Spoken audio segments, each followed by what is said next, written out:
me llamo Elena.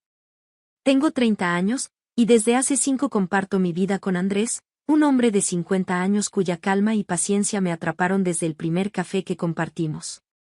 Su hijo, Lucas, tiene 18 años y vive con nosotros desde que decidió terminar sus estudios en la ciudad vecina. Nuestra casa no es un castillo ni un refugio perfecto, es una mezcla de rutinas, suaves tensiones y pequeños rituales que, con el tiempo, aprendí a querer como propios. Cocinamos en turnos, los domingos vemos alguna película juntos, y en las noches, el sonido de la cafetera y el susurro lejano de la televisión son parte del paisaje que me recuerda que pertenezco a algo más grande que mi propia soledad. Mi vida anterior no fue sencilla. Crecí en un pueblo pequeño, aprendí a medir las palabras y a guardar las heridas con mimo. Cuando conocí a Andrés, pensé muchas veces en la diferencia de edad, en las miradas curiosas que podrían enviarnos los vecinos. Pero la sensación de hogar que trajo fue tan genuina que pronto las preguntas ajenas dejaron de importar. Con el tiempo, quise también ser una presencia cálida para Lucas, no una madrastra distante sino alguien que pudiera ser brújula y compañía. A veces lo logré, a veces fallé. Creo que eso pasa en todas las familias, se negocia el amor con paciencia y se aprende a pedir perdón con sencillez. La tarde en que todo cambió llegó sin aviso.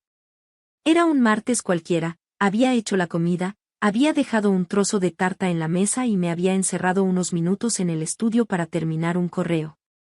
Los sonidos de la casa eran los mismos de siempre, el murmullo de una canción del pasado que Andrés tenía puesta en la cocina, la bicicleta de Lucas apoyada contra la pared del pasillo, el leve chirrido de la ventana de su cuarto cada vez que el viento cambiaba de dirección. No estaban peleas ni sobresaltos esa tarde, solo la traza tranquila de la cotidianeidad. Al terminar, salí hacia la sala y vi la puerta del cuarto de Lucas entreabierta. No me sorprendió, muchas veces dejaba la puerta así. Sin embargo, algo en el silencio me detuvo. Me acerqué despacio y noté una luz apagada que dejaba un rincón en penumbra.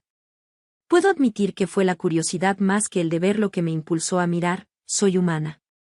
Fue entonces cuando escuché el sonido, no era llanto convulso ni una risa, era un suspiro sostenido, un murmullo que contenía palabras sin formar. Tosé la manija sin anunciarme, y por un instante pude ver su espalda inclinada sobre la cama, hombros tensos, manos entrelazadas frente a su rostro. Estaba solo. Parecía frágil, más pequeño de lo que recordaba. Mi primer impulso fue dar media vuelta. ¿Cómo irrumpir en la privacidad de un joven que, aunque viviera con nosotros, seguía siendo dueño de su intimidad? Pero la visión de su desaliento me apretó el corazón. No había herejía ni secretillo escandaloso, vi a un muchacho que intentaba recomponerse, que no sabía cómo lidiar con algo que le dolía. Me senté en el borde de la puerta, sin cruzar el umbral, y esperé. No hice ruido, solo respiré. Después de unos minutos, Lucas me sintió. Me miró con ojos enrojecidos, sorprendidos no solo por mi presencia sino por mi silencio compasivo. No quería molestar, dije, intentando que mi voz fuera lo más simple y cálida posible. Si prefieres que me vaya, dime y me voy. Él negó con la cabeza. Fue un gesto pequeño, pero contuvo un mundo de agradecimiento. Me invitó a entrar con una mirada que pedía permiso para hablar. Me senté en la silla de su escritorio, esa que aún conserva algunas pegatinas de su infancia, y por un momentito dijimos nada. El silencio entre nosotros no era vacío, era una especie de acuerdo tácito para que las palabras brotaran cuando él estuviera listo. Me siento, raro, comenzó, sin lograr formar bien la frase. A veces pienso que nadie me entiende. Que lo que siento no tiene nombre o que si lo nombro, todo se desarma. Lo miré con atención. Sus manos jugueteaban con la esquina de una camiseta, con los dedos que buscaban un ritmo para calmarse. Vi en su rostro la prudencia de un joven que ha aprendido a tener miedo de revelar demasiado. ¿Qué te pasa, Lucas? Pregunté con suavidad. Hubo una pausa larga. El sonido de la casa, afuera, pareció esperar también. Finalmente, habló, confesó que se sentía aislado en la escuela, que algunos compañeros lo miraban diferente y que había empezado a pensar que tal vez había algo equivocado en él. Me habló de soledad, de noches largas revisando su teléfono, de una vergüenza nueva que no conseguía nombrar del todo.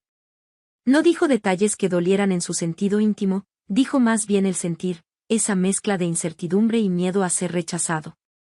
No hay manual para estos momentos. No existe un guión perfecto que dictamine palabras mágicas que calmen la incertidumbre de los jóvenes.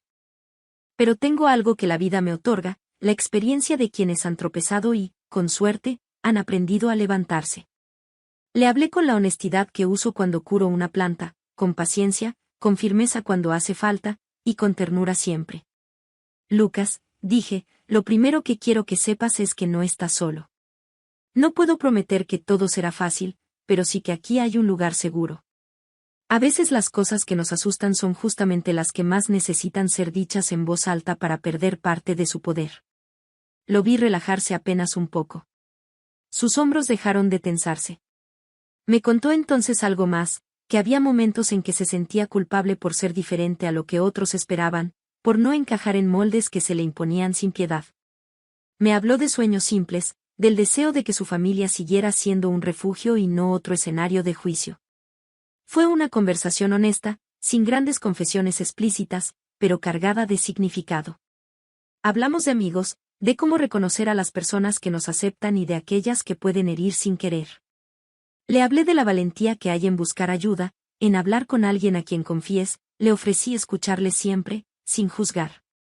En un momento, mencionó a su padre.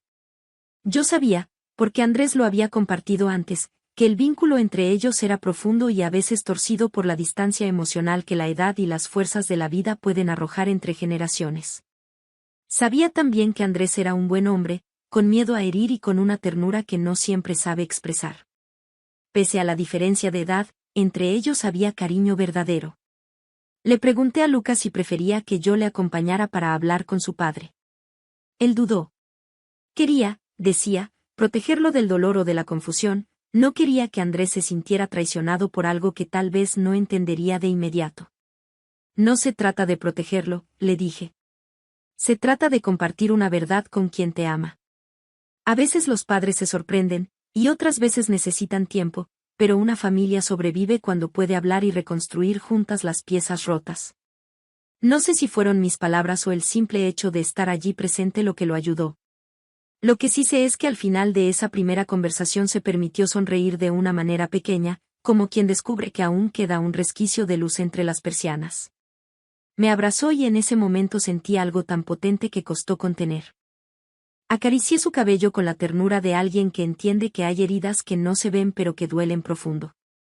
Después de aquella tarde, todo empezó a moverse con una cadencia distinta. No fue dramático. No hubo grandes explosiones ni escenas melodramáticas. Hubo, en cambio, pequeñas decisiones. Lucas dejó la puerta de su habitación un poco más abierta, Andrés empezó a cocinar más los fines de semana y a proponer que cenáramos juntos, yo me volví, sin intención, una especie de confidente silenciosa. Cada gesto fue una piedra que, colocada con calma, empezó a construir un sendero nuevo. Pero el verdadero desafío vino unas noches después. Lucas, con la frente fruncida, me buscó en la cocina mientras yo lavaba los platos. Era tarde, la casa estaba en penumbra salvo por la luz amarilla sobre el fregadero. Me tomó la mano y me miró con esa mezcla de agradecimiento y miedo que todavía no se disipaba. Mamá, dijo, y mi corazón dio un vuelco porque usó esa palabra que para mí llevaba mucho peso, quiero contárselo a mi padre. Pero me asusta cómo reaccionará. ¿Crees que me apoyará? No sabía qué decir. Mi cerebro recorrió 1000 escenarios, y mi corazón se inclinó por lo más sencillo y honesto. Creo que tu padre te quiere, respondí. Y cuando un amor es verdadero, encuentra formas de aceptarnos. No siempre sucede de inmediato, pero el amor que practica la escucha y la paciencia suele abrir puertas. Si quieres, puedo estar con los dos. Sus ojos brillaron con una luz nueva, como si alguien hubiera encendido una linterna en un lugar donde antes reinaba la niebla. Aceptó, estuvimos los tres al día siguiente, sentados en el salón con las manos entrelazadas en un gesto que parecía pequeño pero que para mí funcionó como un pacto. Andrés escuchó con atención, con la sorpresa al principio, luego con el asombro y finalmente con una ternura que me dejó sin aliento. No hubo gritos ni reproches. Hubo preguntas honestas, silencios que discutían y, al final, una promesa de amor y acompañamiento. la transformación no fue instantánea. Hubo conversaciones difíciles, momentos de duda y algún que otro retroceso. Pero también hubo risas compartidas, cenas planeadas y noches en las que la casa se llenó de una armonía que antes nos faltaba. A través de pequeñas acciones y palabras, aprendimos a construir un nuevo lenguaje familiar, uno que no juzgaba, que escuchaba, que pedía disculpas cuando hacía falta y que celebraba con sinceridad los pasos del otro. Si he de ser honesta, parte de lo que salvó esa historia fue la paciencia y la voluntad de no convertir el dolor en espectáculo. La vida cotidiana tuvo su propio poder sanador, la costumbre de poner la mesa, de decir buenas noches, de preguntar cómo estuvo el día. Creo que las audiencias mayores se conectan con ese ritmo, saben que el tiempo, con su lentitud, es a menudo el medicamento más efectivo. En vez de grandes gestos, fueron las pequeñas atenciones las que hicieron que la casa se transformara en refugio otra vez. Al terminar ese primer capítulo de nuestra historia, porque aún faltan cosas por contar, recuerdo la mezcla de miedo y alivio que sentí. Miedo por cómo reaccionarían las personas ajenas a nuestro hogar, alivio porque en esa intimidad compartida encontré una verdad simple: las familias pueden reescribirse si hay voluntad para escucharse. Y mientras las sombras de la tarde se alargaban por los pasillos, supe que aquello no sería un final sino apenas el comienzo de una nueva manera de estar juntos. Aún hay secretos que no he contado y momentos que necesitan ser revelados con calma.